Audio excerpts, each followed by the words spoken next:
Hi, and welcome back to Armchair Pundits. Once again, you got myself, James, you got Daryl, you got Leon. How you guys doing? You guys all right? Yeah, not too bad. Thanks, not too bad. How about yourselves? Yeah, I'm good. Yeah, bit more upbeat this week. Yeah, not too bad. Got the result that I thought we were going to get, so can't complain too much, but I will have some complaints later on. But I can't complain too much. You thought it was gonna be a draw? Yeah, that's what I called last week. I called the best we'll get was probably a draw. And we could have won it. But Should have won it. yeah, we probably should have won it. But Damn we'll you! Why go didn't you win it? we'll go with you guys first this week again. You were there, you guys won. So congrats, you're keeping the top four race alive. But were you happy with Yeah. the performance? Uh, weren't happy with the performance. But it was a season-saving 3 points from my opinion. Well, a season-extending 3 points from my point of view. When you say you were disappointed with the performance, Darryl, just out of interest, did you expect any different? Did you expect um, more, realistically, given how performances have been over the course of the season? Realistically, probably not based on the fact that we was paying Brighton, but I didn't expect Brighton to have us up so badly at home, if I'm honest with you. Fair enough. Like, that's the truth of the matter is. I expected us to play defensive, slightly countering, more trying to nullify what they do best rather than concentrating on what we do best. Although I'm not sure what that is. We didn't really Uh, nullify it, though, did we? They no, we just didn't. dominated. No, we didn't. But yeah, like I said, they had them up. I'm gonna be honest here. At times during the game, I know they was wearing orange kits, but it felt like a training session with orange bibs, boy, and there's having their way with us at times. So um, I'm definitely happy about the 3 points. I wasn't too impressed with the performance, but you know what? We dug in, we battled, and we got the win. And the reason we got the win is finally at a point of the game, we decided to press as a team, and we got the ball back, and we scored. And fair play to Højbjerg for the cutback. Nice finish by Kane. But that goes to show that's the results you get when you press properly. And I Hmm. don't know what's happened to Tottenham since the days of Pochettino. I think even under Jose, we press better than we have under when we was with Conte and obviously um, now under Ryan Mason, because everyone seems to think Ryan Mason was the whole reason for that win and his substitutions. But I don't know where people. Dan Juma came off the bench. Yeah, Danjuma did come off the bench, but yeah, Danjuma come off the bench because you know man like Mora's red carded and banned for 3 games, so that's why Danjuma came off Richarlison the was on the bench. bench. And they came off from Yeah, but injury, but Richarlison is not fully fit though, so okay. yeah. So, but that's what happens when you press a team properly, and you get the rewards from that. And I feel like I don't know what's happened, but our team just can't seem to press. Like I know we've had this conversation, Leon, but tell us your opinions because I don't know what's happened to our pressing game. I think we just it started off with once we it started actually started off when we had Pochettino. If the team had got stale, the energy wasn't there. They were complaining about the workload that because he plays with high energy, and they were only able to do that consistently for 2 3 seasons. And after a while, they had to change the style, and it didn't really work out. And Poch paid the price for not being able to adapt with the same players that he had without any transfers for a couple of seasons. So that's part of the reason. And then as we changed managers, we went with more and more defensive style of management. So the ability to press teams that's not going to have improved under those type of managers because they don't play pressing games really. So for me, it was just I think that's where the downfall has been at the moment. We just seem to be looking to soak up pressure and hope that we can get something on the counter, and that seems to be the way to go judging by the way the team's been set up, by the way the coaches have decided to go. I don't understand it because I feel like attacking is our best way of winning games at the moment. We're not. It's not like we're not conceding chances and we're not conceding goals. We've conceded the most goals out of the top 10. In fact, top 13 team. So to me, we should be trying to get as many goals as possible. And I don't expect us to be. I don't want us to be in 4-3s and 5-4s and crazy scorelines like that. But realistically, we need to be going for teams more than we do because sitting back doesn't appear to be working. This Brighton game was a stroke of luck.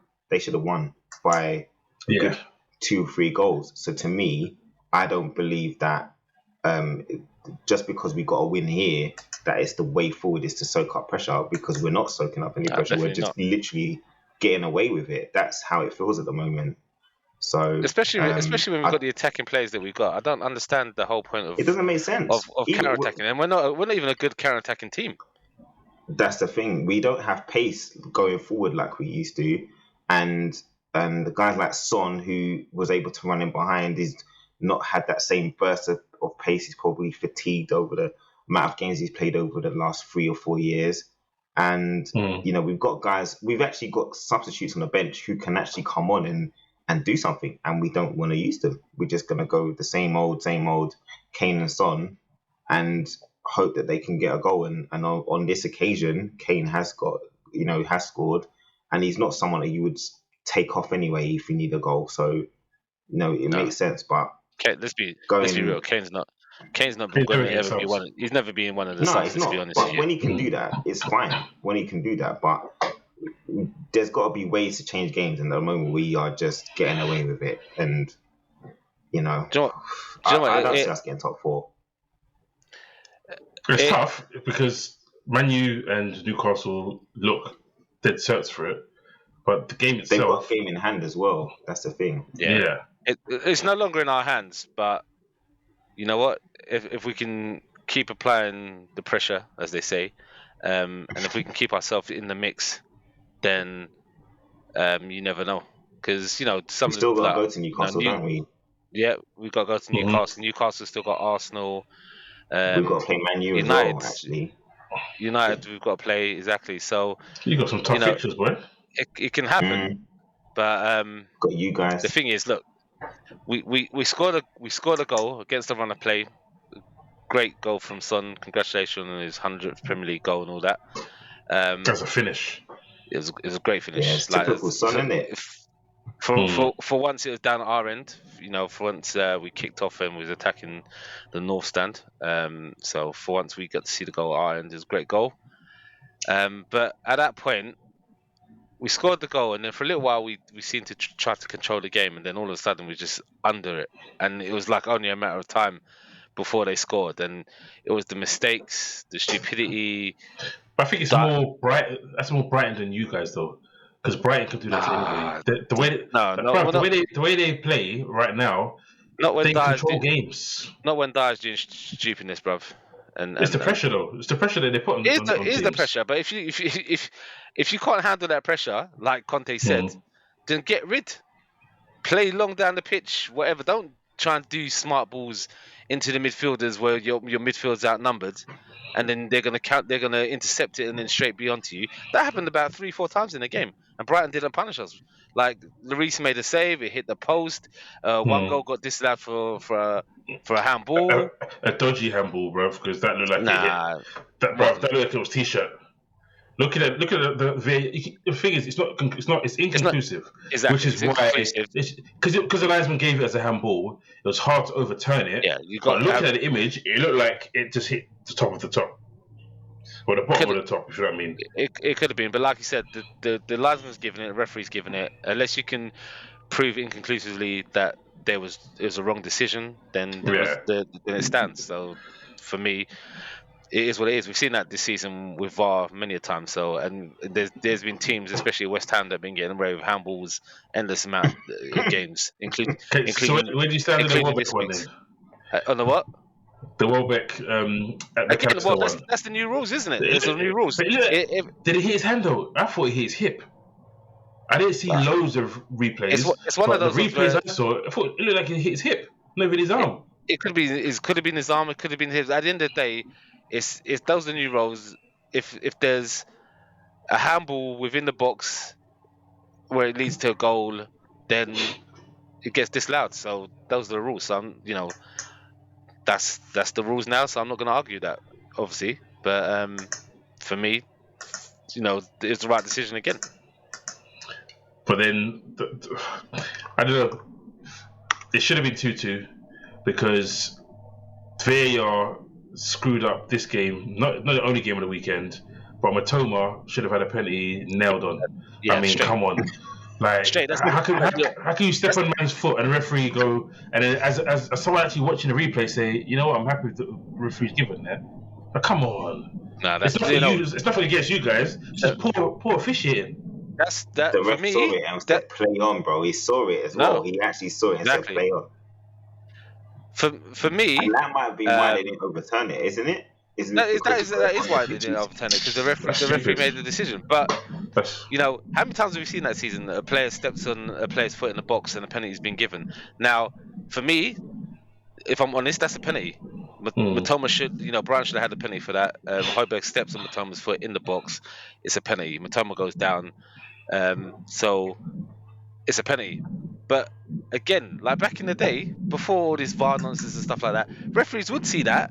See a man step to his foot. It's not intentional. It's and players diving out and play on. So that's a penalty all day, man. Yeah, it's a penalty, but it's like we need to define these rules, like these intentional penalties, not intentional penalties. I don't know. It's a bit mad. But anyway, all these fans out here that are all like saying, some corrupt game. Tottenham didn't deserve that. Look, just concentrate on your own teams. You know who you are, Mr. Flurry. You guys just concentrate on your own teams and don't worry about us in it, because like we've been getting bumped for years in decisions. And I could go back to Bulls crossing the line against Manchester United, all the way back to whenever Dyer's handball during COVID. Like there's been bad stuff that's gone against us. So look, one game where we've had a couple of VAR incidents in our behalf, boy, it is what it is, isn't it? It's football. What goes around comes around, isn't it? Simple. Cool. Well, on that note, we'll move on to the big game of the weekend.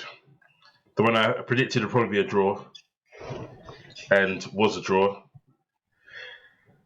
First half, boy, it could have been. It felt like that Arsenal were finally going to get their win for the first time at Anfield since 2012, and it wouldn't have been unjust the way the game started, because we started so sloppy. Arsenal looked like it looked like us last year and a few years ago, and Arsenal we look like Arsenal. That's what it felt like. Yeah. In that period of time, like the shoe was on the other foot. But some people say Xhaka changed the mood of the stadium and the mood of the game. He did, bro. And I thank him for it. Yeah, I thank him for it because. Yeah, you can't wake them fans up. Because we were drifting into a defeat at that point, and I think it made it worse. It was on Trent, because the stick Trent gets, and it's like, Trent's actually backing himself. So they probably thought, that's Trent. He's one of us. So they whipped up even more, and the players finally found some bottle, because the bottle has not been there in 2023. Like Manchester United 7-0 was champagne, and it was just it's a great win, but it's an anomaly of a normal type of result. This is when it counted. The 2-0 down, can you actually come back, and can you actually, you have a record against these guys? Can you actually show that you've got something about yourselves? And it was really good. Like, I don't know how we did it, but it was really good. And second half was good enough for us to win the game. The amount of chances, clear cuts, because yes, Arsenal had chances that they didn't really get shots off and stuff like that, but we had some clear cut chances that we should have buried. Nunes, Konate, I mean... Nunes, man, come on, man. How did you not put that away, bro? That upset me. I think that's him. That's him in the Liverpool shirt, isn't it? That upset me more than the Salah penalty miss, bro. I'll be real. Like, he took an extra touch to then hit it with the same foot, bruv. It's like, oh, come on, bruv. Just put this in the back of the net. 3-2, game done. Yeah, nice, but nah. Fair play. It was a great game. End to end, great stuff. You lot just throwing caution to wind. They had a couple counter-attack chances that they didn't take. But it was an entertaining game. And in honesty, in all fairness, the draw was probably a fair result based on the first half. But you guys had chances only to win based on that. the first half, but a number of chances that Liverpool had in the second half definitely outweighed what Arsenal played in the first half. And Aaron Ramsdale was having one of those Peter Schmeichel, Peter Cech performances where he just saves the game by himself, because literally the amount of saves he made. He even goes the right way for the penalty as well. He looked like Alisson. Credit to him, he looked like Alisson. That's the biggest respect I could pay to him. Alisson played well as well, you know. Alisson, a couple of those counter attacks, bro. He made the right decisions, coming at the right time to clear balls, and it was. But listen, I'll say it again. We should have had a couple of penalties. Salah doesn't get those calls. Yes, he may have not got those calls back in the day because he used to go down very easily, but he's had so many inside and outside the box, that mainly outside the box, to be fair, this season, that he should have got calls for. I'm sorry. The cross comes in, and if you're VAR, you're seeing Tierney's arms, both arms are on his arm, pulling him back, and he's about to reach out for a shot. It's a penalty. And then just after Konate misses, Salah gets bear hugged by Gabriel. It's a penalty. Yes, those ones, you see them, but it's normally in corners where the ball's not at the person's foot and people grab each other. You're used to that. So we should have, at 2-2, we should have had two penalties, and then for me, Salah should have stepped aside and Fabinho should have stepped up and buried it, and we would have won again 3-2. See, now both of those penalty situations are a bit different circumstances. Right? Salah, fair play to him, doesn't really go down for the first one when he's getting held by Tierney, because he's still trying to score. Yeah. Right. He does complain after. Obviously, he doesn't make good contact with the ball and score. Does that get looked at afterwards or not? I don't know. The referee's got to make the decision really in that situation. And then the second one, he's getting held. And actually, when Gabriel kind of releases him, then he goes down. And he's looking for it, and then that doesn't give him. So did VAR then look at that one as well? Like, should look at both of them, bro. Where does it come? Where does VAR get involved? Does VAR get involved to say that should be a penalty, or did they get involved just to say whether it was a penalty or not when the referees made the decision? I don't. Unless it's a handball or something. In my eyes, that's what VAR's for. For instance like that is what VAR's for, where someone is being held in a box. Yes, like I said before, when you got corners and people holding each other and the ball's in the air, it's slightly different. You're adjusting for position. But if the ball's at a person's foot and is being dragged, or someone's running to the far post for a cross and his arm's being held as he's trying to reach for a ball, that's a different scenario, because you're not jostling in that regards anymore. Someone's actually pulling someone back from actually reaching a ball that they can score a goal from. But have we seen VAR give those decisions though? I don't think we have. You probably have. I can't think off the top of my head. If I went back, we'll probably find some. We probably would find some. But how is it different to someone getting kicked in the shin? Like, what do you call it? With your shot, the penalty you guys gave away for Romero. No, sorry, you won with Romero. Getting kicked in the foot. It's not much difference. In my opinion, people will argue the differences, but for me, it's not much difference. And the foul's there. The foul's there. Yeah, but again, the referee's giving it. It feels like sometimes VAR doesn't want to make those decisions. They're leaving it to the referee, and then if the referee makes a decision, VAR then will look. So why can't VAR be looking and making those decisions in advance? I blame the linesman on that. If I'm being honest, the linesman that elbowed Robbo in the head, in the face, is the same linesman. It's the same linesman on that. It's the same linesman on that side that misses both those chances. Yes, the referee can't see it because it's through players. But for the Salah one where he's reaching for it, the linesman, what is he looking at? In that point, when the ball's coming over, in that angle, the linesman has to be looking right there. He should be looking at everything else. And again, with that Salah one, with Gabriel holding him, there's no players in between the linesman and Gabriel and Salah. He's looking right at the incident. So he should be seeing it.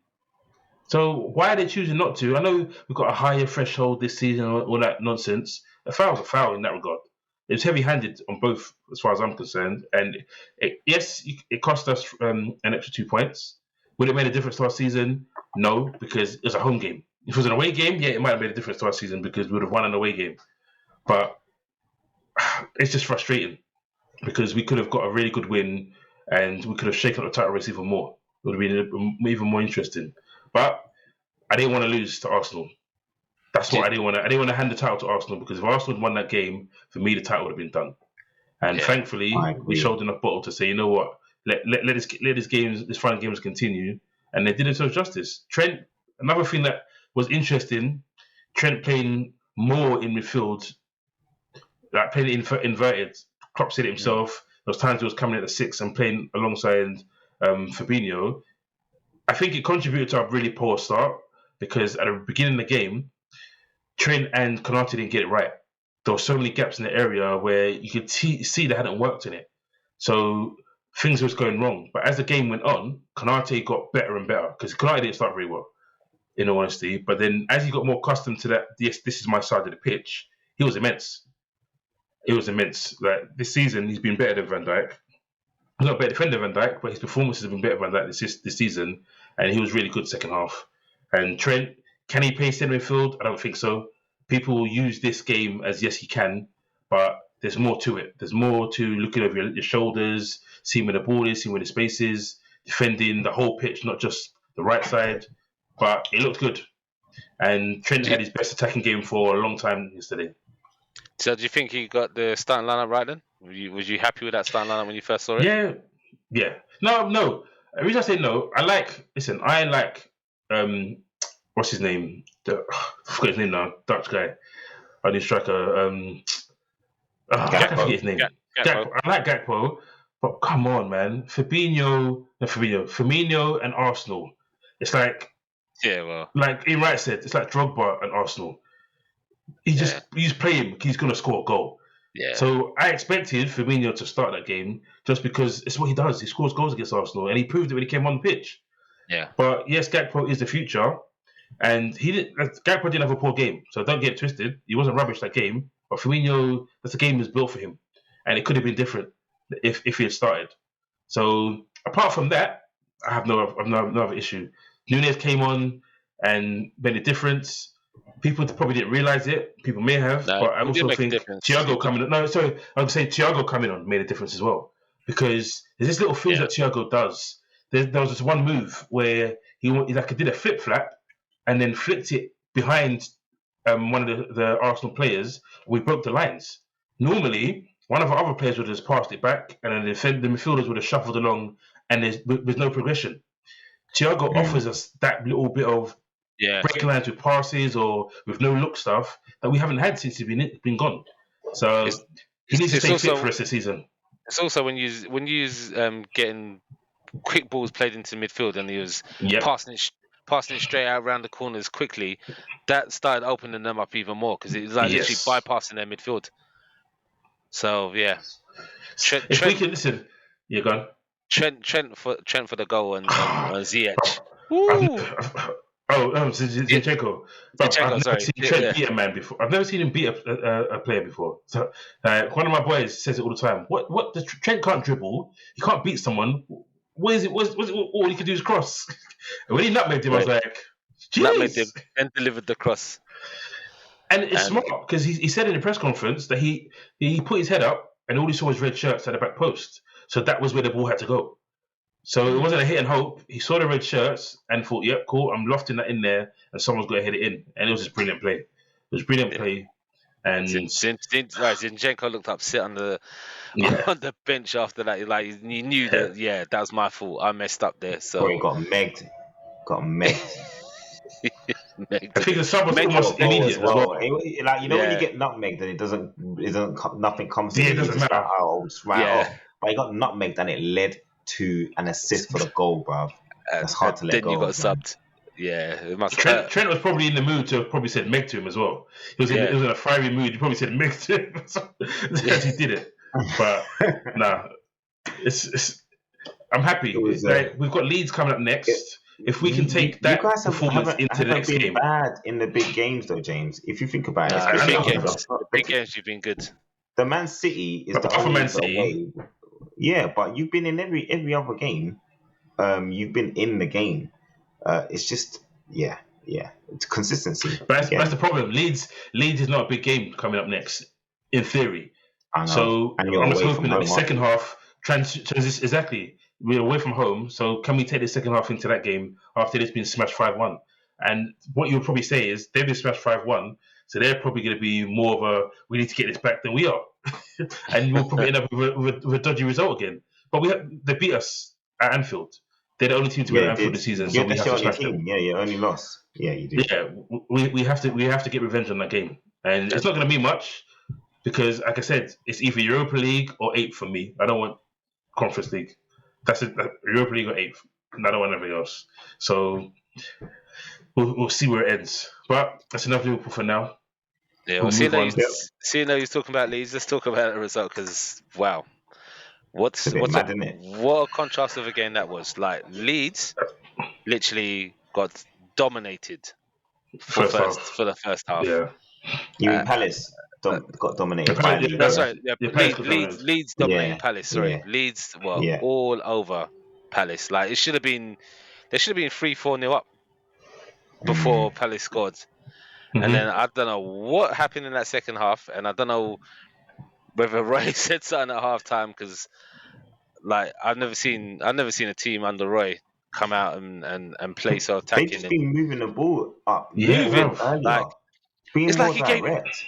It's like he's given their players like freedom, like Elise and Eze. He just said, just go express yourself, do your thing. And maybe listen, it might be there's less tactics because it sounds silly, yeah. But if you give some players get bogged down on tactical information, you got to be here, you got to be in this part of the pitch. You probably say, listen, as a Elise, just show what you can do, get on the ball. Because for me, I've said it many times, it's not going to happen. But I would love Elise to come to Liverpool next season and be ready for Salah's replacement because he's got what it takes to maybe not be as good as Salah because that's high levels, but to be a really top Premier League player. Yeah, he's sick, bro. I think he could take it on at a bigger club. I think he could raise his game to those kind of levels. Not saying obviously like Salah levels, but he could raise his game. But more skillful. He reminds me. He's got a bit of Saka about him. Saka had more versatility. Yes, of course. He can play right wing back, play left wing back. But his drive and his when you see his thinking when he's on the ball. I don't know. Eze, another one. When he's on it, it's almost like it's a playground. Yeah, I think that's been the big change though. Eze's actually starting games under Roy Hodgson, and that's where he broke through under Roy Hodgson at Palace before. When they got him from QPR, and then he kind of fell out of favour with Vieira because Eze was injured. For obviously he got that bad injury. Yeah, he's been trying to work his way back, but he wasn't really favoured as much. But since Roy Hodgson's come in, it's strange because we all said how defensive they were with all this flair attacking talent that they have, and now it's like. Roy's come back from retirement and he's like, sod it, mate. Let's go get some goals. Yeah, just go play. Just play hearts out. That's not right. Like, when everyone's moaning about Vieira and it being so defensive, Roy Hodgson was that guy as well. So when they brought him back, I was like, well, what's going to change? But since he's been back, them men are scoring goals, free flowing football, and they destroyed Leeds in that second half. And even Jordan Ayew just popped up 2 goals, replacement for Zaha, like just came in and did his thing. It's like mad. So yeah, Grandad Roy seems to be doing his thing at Palace, boy, and they're looking like they're gonna easily, comfortably get safe. I know we. But they're 10 points away from Southampton, so that's obviously not that far from Forest. But I think they'll be all right. Roy will get them out of it, and it's just looking different There's for everyone else. So many games between the bottom sides now that any win is just like it's catastrophic if you lose, and it's a real bonus if you win. So it's gonna go to the wire, man. The mad thing is, it's so tight that you can't even go to those games and say, "Let's just not lose." Yeah, because even a draw is not good enough. Like, no, it's crazy. And speaking of, let's move on, because you can look at.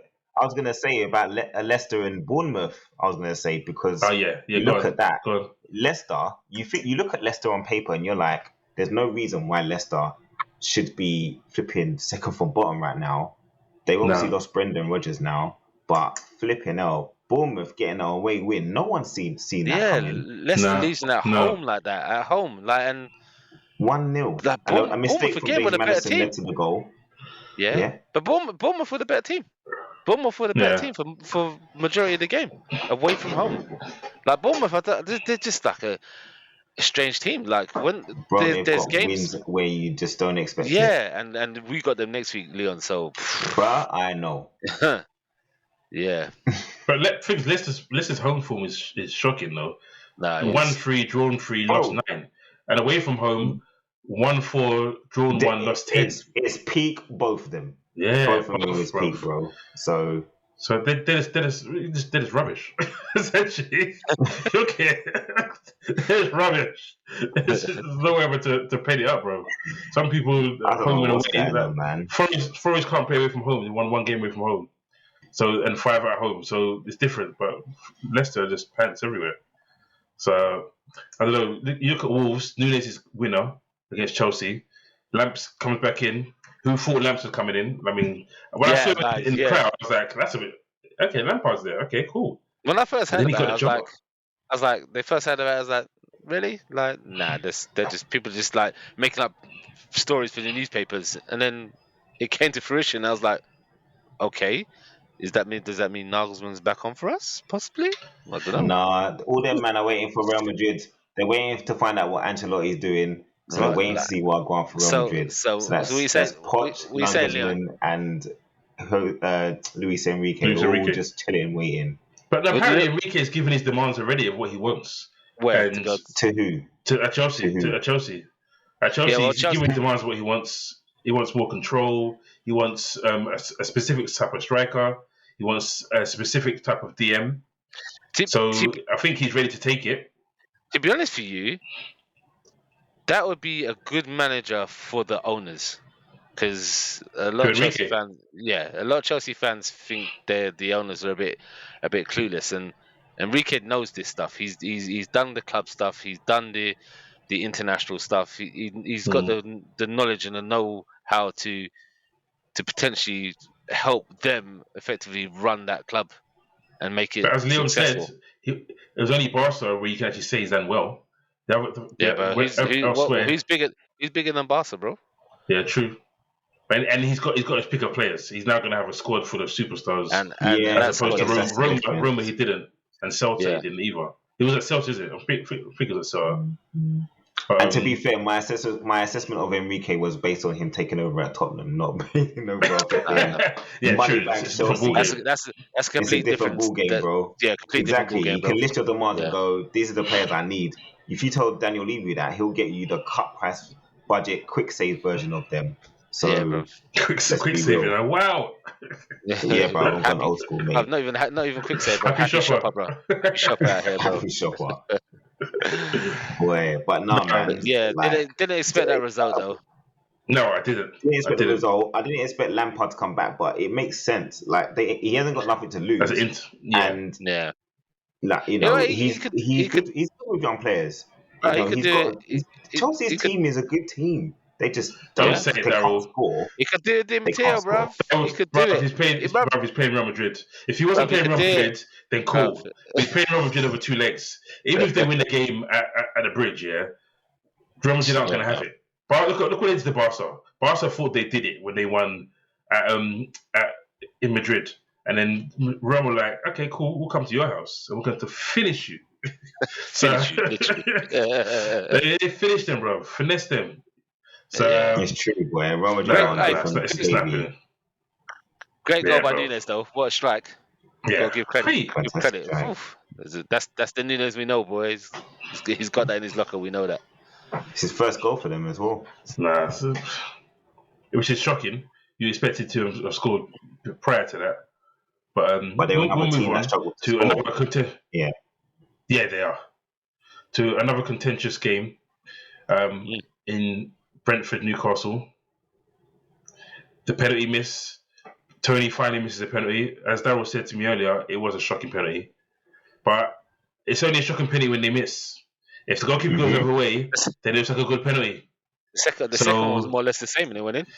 No, but he lifted the second one. The Yeah, goalkeeper but he thought put height on it, and that's why Pope couldn't reach. Yeah, Pope tried to reach he it. couldn't reach. It's too much height.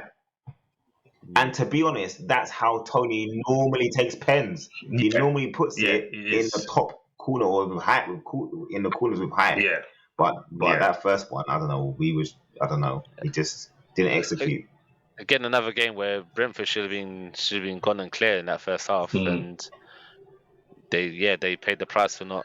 I know they haven't lost many games this season, but they paid the price at home this time as well for not taking their chances and not finishing off Newcastle when they're dominant. And again, Newcastle just building off of that, that confidence and getting the results. And yeah, they're looking strong. They're looking strong for that.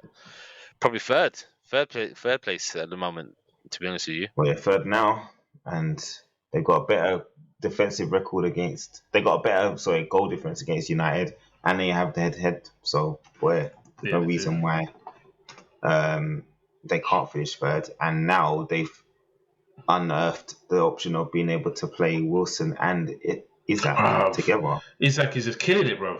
What a finish! What a finish! Again, it was a great finish. This is another thing that vexes me, Leon. How long ago did we say about Isak, bro, when we was asking for strikers, bro, to help out Kane, bro? This guy's looking legit now, like looking real legit. I think the funny thing is, Chelsea should have snapped up in the summer. We probably should have taken him ahead of Nunes in the summer. Man United definitely should have taken him in the summer. There's teams, but Newcastle were like, nope, he's our guy, and they went and took him, and credit to them. But they took him when he was available to. All of us could have gone. Exactly, that's what I'm saying. We went and got before he went. You got Nunes. We got Richarlison. Like Isak was there calling from time, but I don't know. It is what it is, isn't it? It is what it is. What I will say, it's a different pressure. Playing for Newcastle and playing for Liverpool and Man United, it's a different pressure. And playing for Chelsea. So he may not be doing the same things he's doing now, playing for us. So it might change now because Newcastle and potentially could be rivals over the next season, well, now and beyond. But it's different pressure right now. You look at two of those teams. Two of those teams haven't got a striker though, James. Yeah, Chelsea. Yeah, so Chelsea ain't got one. United they've got Aubameyang. They've got Aubameyang. And Lampard actually used him. He took him off the bench and he gave him minutes. And I wouldn't be surprised if Lampard actually tries to bring him back in. That's the kind of thing he's been asked to do. To bring guys back into the fold, because it's no coincidence that apparently you look on all these apps and it says Aubameyang injured. Lampard comes in and he's not injured anymore. He's on the bench and he gets minutes. Same thing was happening at Arsenal, though, wasn't it? So it's quite interesting, really. But yeah, on to United, and that's top four challenges and relegation, Everton. So that was the early game, and United. It's annoying to watch, man. Yeah. I was hoping Everton might have showed some fight, but it seemed quite easy for United. It was easy. It was easy. I don't even feel like they even got out of third gear. Like Rashford should have scored, I think, at least 2-1, 1-1-1. What's his name? The right winger, Brazilian Anthony. kid. Anthony should have scored 2 1-1s before McTominay scored. So it should have been 4-0 before even they went 1-0. So I thought Everton were gonna be tough to beat, be gritty, try all that stuff. but it was just poor. It was a relegation looking team. It always seems like there's certain teams that just go to Old Trafford and they're just not Certain capable of. managers. In honesty, I think it's Sean Dyche. Like, I feel like Sean Dyche is very tactical in the way he. What's the word? Methodical. He chooses the fixtures that he genuinely thinks he's going to get a result He at. can win, It seems disrespectful to suggest that he's like, it's a throwaway game. But in all honesty, I feel like he's focused, and that's how we did it with Burnley. They would focus against the games against the teams they expect to have a fighting chance against the big teams. Sometimes Burnley would just like, they'll play Tottenham and you think, oh man, they're gonna give us problems, and they do, and they play off someone else, and like, where was all that physical, all action, bully boy tactics that you was playing against us, against all other teams? They don't do it. They just go and play against the smaller teams, but the teams that are in and around them. And I just feel like it was one of those games he just threw it away and just said, we're going to focus on the games that we can really believe we can win, and that's what he's going for. So can they afford to do that though? Because like you said, Bournemouth picking up points. We'll move on to West Ham. West Ham picking up points. Like, are they able to throw away games like that? They can't. I think they showed their run of games. They've got to play all the big boys still. They got Fulham at home next. Then they've got Crystal Palace away. Those two games alone, they will believe that they will try and get something out of it. And after that, it's Newcastle at home. That's not going to be easy. And then they have, hang on a second, Leicester away. See, another game that they'll believe they can win. But okay, so it's not as bad as I thought. Okay, I must have seen someone else. They've got Brighton away. I don't see them getting anything out of that. But then they got Man City. No, they won't get anything from that. I forgot that's what I saw. Brighton, Man City then. Yeah. They've got a mixed bag of games I think they've got a mixed bag of games that they can win, and ones that they will probably not believe that they're going to get. You can say Man United's a throwaway then, in that regard, I guess. Yeah. So what does that mean? Brighton and Newcastle throwaways as well, though? Potentially, they might do. Do you think they just said like, you know what? They might not. I mean, they might not be able to. But the next two games, obviously, you got key for them. They got Leicester and Fulham. Did I say? Fulham, you said, didn't it? Fulham, exactly. Yeah. Those are games where they can believe they can win. Like Fulham, since the whole Man United debacle in the FA Cup, they've kind of fallen off a little bit now. And you've seen that with West Ham getting a result. Yeah. A very, very poor game. But not even worth going into too much details for. Scrappy. No. Don't know what Reed was doing for that own goal. Don't have a clue. Bro, it's like a back heel into the back of the net, bro. But he tried to clear it with his left foot and it hit his back in his right leg. Nunes should be taking some pointers, bro. One thing I will say though is in the build up to the goal, I'm pretty sure handball. Like, how far does VAR go back? Because that's kind of in the build up to the goal. I know it wasn't the final pass. No, it wasn't. I think that's what it is. But it wasn't the final pass. Yeah. And I think that's what matters. The handballs we've seen of recent, it's either been the person who shot or the person who's given him or it's hit a person before he's got the ball. This time, he's handballed it, and so was the defender, to be fair. They both handballed it, and then he's passed it to someone, and then they've crossed, and then there's an own goal. So I think that's why. Is it wrong? It probably is wrong. They should probably put it back and say, you know what? In that same quick phase, it's been a handball. Put it back. I don't think anyone will complain. Anyone with any amount of sense won't complain. Really and truly, you just say it's handball. But well, we almost got through to the whole show and we ain't talked about City. I know. I thought we was gonna save them for last. Last. Well, we can do the other one game before that if you want. Well, we could do Aston Villa Forest, because Aston Villa right now, they're looking at Europe. Like, there was relegation candidates at one point, sick run, and now they're looking at Europe. Watkins scoring again. And yeah, just compounding some more misery on Forest, who their board have said their manager's staying, that they're going to stick with him to the end of the season. So Fair play. fair play to I them. saw somewhere Villa would be third in the table from the time that Unai Emery joined. Jeez. Points he's picked up, the third in the table on his points. Just crazy. They're literally looking at qualifying for Europe right now. That's like you would like when Gerrard got sacked, you didn't think that would ever be the case. Even bringing in Emery, you thought, okay, he'll shore it up and stuff. But like the way that they've pushed on it's crazy. It kind of makes you think: was Gerrard the fault, or was it just that he wasn't given enough time and it hadn't clicked yet with the players, or is Emery just like we've said it before? He's the better manager than Gerrard because he's got the experience and stuff, but. Like the team hasn't really changed, but he's getting them to play so much better. The system's changed, obviously, because a new manager, and I guess what comes with it is the confidence of the players. Like it was a tough decision getting rid of Ings, but some people said it was hard. Gerrard found it hard to keep them both happy. 1 minute he'll play Ings, then he'll play Watkins, and then he'll play both of them, and then he'll play one and play the other. And they spent too much time. It felt like he spent too much time trying to please them. And then I was like, okay, can I get Coutinho and Buendia playing together? Then he was playing all four of them, which is probably too much for a team of their quality.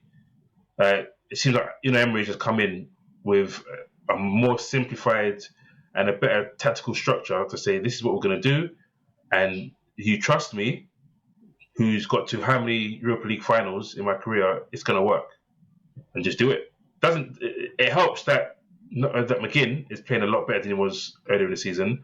Maybe him getting an armband was too much pressure on him earlier in the season, and it didn't sit well. But McGinn's been a lot better since he's come in as well, being his old self. So I don't know. I think it's a bit of both. Timing. Gerrard was in a poor spell because it followed them from last season, and Emery being a better manager, and your striker just hitting the touch paper, hitting a line of the touch paper, and scoring in every single game almost. Yeah, it's definitely worked out for Watkins. Definitely, Ings going. Probably get back into England squad. Yeah, deservedly so if that's the case. Then again, you got Callum Wilson. There's a few ahead of him. Yeah, so. Well, at the moment he's probably ahead of Callum Wilson on form, isn't he? Really, because Wilson's sitting on the bench right Isaac. So you couldn't really say no if they put him in there. But as you said, we've saved the potential potential champions. No, the current champions. To last. Let's just leave it at that. The current champions. The current champions. Haaland they had a stat. I think it was a match a day or was it on Sky? And they had most goals scored in the last few years. Because I think they were showing how many goals Harry Kane has scored. I think he got 40 goals in the last, and you had Haaland sitting on 30 goals in the top five. Like, it's 30 goals already. This is ridiculous. We knew he could do it, but actually seeing him do it, it's just another level, man. And it's just another level. He's starting to score the goals that he started to score that he scored at Dortmund. Those improvised scissor kicks, acrobatic finishes, and from the time he starts doing those now, it's gonna bring a whole new level to it. Because as a defender, if you got to deal with this guy, can get a shot off from anywhere, anyhow. It creates a real problem for you as a defender to mark him and know what he's going to do. So he's only going to get better. He's only going to score more goals, especially once City start playing, confidently and fluently with him, which I feel they're starting to do. And Grealish has upped his game. Grealish has upped his game. And do you know what? And one of the things that I don't know if you noticed, when Haaland first came, him and Grealish had this little banter thing going on. And I don't know whether it's to do with the price tag or not. But them two, they seem to be like proper pally, jokey. And since he's been there, Grealish has upped his game and upped his level. I don't know whether that the pressure got taken off of Grealish as that's £100 million player that signed, and now obviously Haaland's come along and he's the big dog, the big fish now, and Grealish can just be a bit more relaxed. I don't know what it is, but his level in his games really upped, especially in the last month. I think it's a bit of both.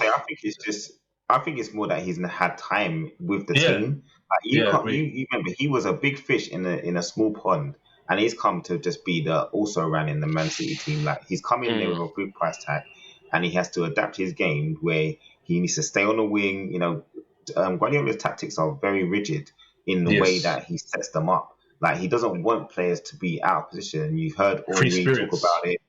Yeah, he you know, in the final third, he likes players to be in certain positions because what he wants is for his players to almost automatically know where your teammates should be. Like that's the way he sets up the Man City to play.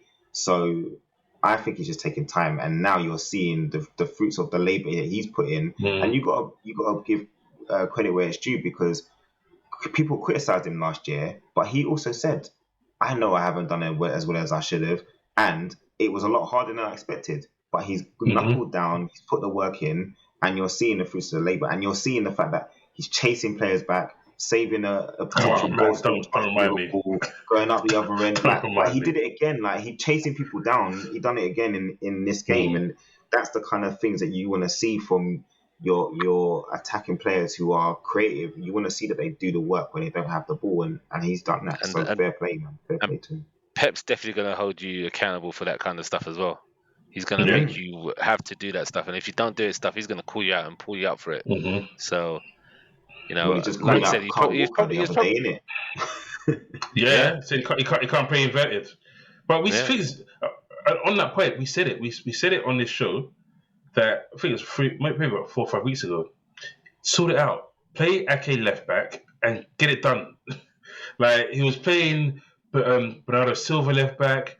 Was playing the young 18-year-old, 17-year-olds right back, left back, and they were struggling, and it just wasn't working for them. And Ake can play centre back, he can play left back. Just put him there, and you'll be fine. And what's he done? He's now playing with a back three, stroke back four, where Ake either plays left centre back or left back, and he owns that side of midfield, so that side of the defence, every game seemingly. And it's no coincidence that the goals they've conceded have dried up since he's done that as well. So it's just you can say they've reached a point in the season, squeaky bum time, and it's all on. They've hit form at the right time. Let's be honest. That's what they always do. They did it last year as well, as you know, James, with Liverpool. They did it last year. They won their last 12 games to beat us. So that's what they do. Like the only thing is that obviously the Champions League means so much to them. That are they going to be able to put everything into the Champions League? Because you know they're going for that. Definitely more than the Premier League this season, I reckon, personally. I don't know. They always say that the Premier League means more. They always say Premier League means more. They always say it. And for me, if I was Pep, it'd mean more to me because, like, I don't want to lose to my understudy, my apprentice. Yeah. Do you know what I mean? I want to win this league and show him, you know. I think winning the league is a true showing of consistency. You can win the Champions League by luck. You can get to a final of the Champions League by luck, and you can also lose by the luck going against you. So I think with the Champions League, it's less likely to. There's some subliminals in that. Just because. I said, there's some subliminals in that. Yeah, in that statement to ourselves, mate. Yeah, I felt that, bro. Thanks. Yeah, bro. And then luck in the final. Damn Mane. Yeah, exactly. That didn't go our way. There you go. Bro, why is man's hand like this though in the box? That's what I'm going to say. Why is man's hand like this in the box? Back to see. Yes. Anyway, moving on. That's the reason why Pep really prefers it. But yeah, they've got players, man. They've got players on the bench, as you just said, Alvarez. Yeah. But I was annoyed. I didn't even see Haaland go off. I saw the penalty and I was like, oh yes, I was going to get a hat trick and he's my captain. And I looked around and was like, hold on, why is Alvarez holding the ball? Where's Haaland? And then I saw him on the bench. I was like, come on, man. But you know, that's a statement right there. The fact that Alvarez is taking penalties. Yeah. Like, that's a statement of the confidence that the team and the players have in him. Because there was other Well, people on a few others have on the missed pitch. penalties though. Other players Bro, have missed exactly. pens. That's what I was gonna say. Every single one of them They've got to go out there has to missed take pens, it. bro. Alvarez They're the didn't only look two like left. Alvarez didn't look like he was missing, but Gundogan. he stepped up No. confidently, boy. I'll give him credit. He stepped up Yeah. confidently. I'm still surprised they let Mahrez take penalties because I think I used to score Haaland's on penalties the for Leicester, pitch. though. Yeah, no, but bro, for them, No, he's Vardy was been taking poor. them as well for Leicester though. That's the thing. They're So it both wasn't taking just them, yeah. Mahrez. Yeah, they did both take them, but Mahrez has missed some key penalties for them. And Haaland, Big. I think there's one time Haaland was on the pitch and he let Mahrez take it. Mahrez scored it to his credit, but I was like, really? That was early days, bro. That was early days. So Haaland weren't looking Yeah, now to No, upset, Haaland's man. got there. no, it wasn't too long ago. It was after Haaland had actually taken a penalty. He'd taken a penalty. I think he got fouled for the penalty. I think that's part of the One reason of why. them. I never I think get he that got with fouled. players. I never get that with And players. Mahrez Like, took it. you get fouled, but because you got fouled, you don't want to take it. Is it like some superstitious thing or what? I don't get that, boy. If I'm the I've penalty always taker, thought. I'm taking it regardless. I've always thought if they're in pain, then maybe they'll take it. Maybe that's why they don't Maybe. take it. Maybe the legs hurting a little bit, and they think, you know what, let me let someone else take it. I've always thought that must be the only reason, because it can't be because you've been fouled, you're not going to take it, because that sure doesn't apply for Harry Kane. No, definitely not. Salah. 100%. As a striker, bro, I was taking penalties. My leg could have been feeling like it was gonna fall off, bruv, and I'm still taking that penalty because I want to score. But is that the right attitude, though? For me, yes, it was. Nah, but yeah, it made that win made it good because it put the pressure on Arsenal, and then as you saw, Arsenal weren't able to hold it off, and they drew the game against us. So the title race is on, and the only issue we have now is Arsenal played twice before Man City. If Man City play once, Arsenal play twice, so Aye. Man City can have 2 games in hand, which is never great. You always better having the points on the board, innit? So let's just see. But on the other side, it could be a positive if Arsenal don't pick If up they the lose points. one or drop one, Yeah, then that's a positive where the City will. If City feel like they've got any breathing space to concentrate on the Champions League because they've got games in hand, you don't want to give City that level of comfort, boy, because you'll come unstuck. But yeah, it's been a good show, guys. You had a good weekend. We had a better weekend. I wouldn't say it was good because we didn't win. It was a better weekend. But thanks again. And we look forward to next week where we will be. I think you guys are playing who? Let's have a look. We're playing Bournemouth at home. You guys have got Bournemouth and we've got Leeds. So hopefully. Leeds away. Yeah. So hopefully we can get Monday night football, boy. Yeah, for us. Looking to rekindle those Leeds Liverpool games of the 90s. The exciting games. Viduka is retired and gone. They haven't stayed in, man. Don't know if Viduka's out here. But yeah, cool. All right, we'll be back. See you next week. Hopefully I'll be in a good mood. You'll tell by my mood whether we've won or not anyway straight away because it'll be straight after the game. So we'll catch you back. Take it easy. See you guys next week. Cheers. See you later. Catch you later.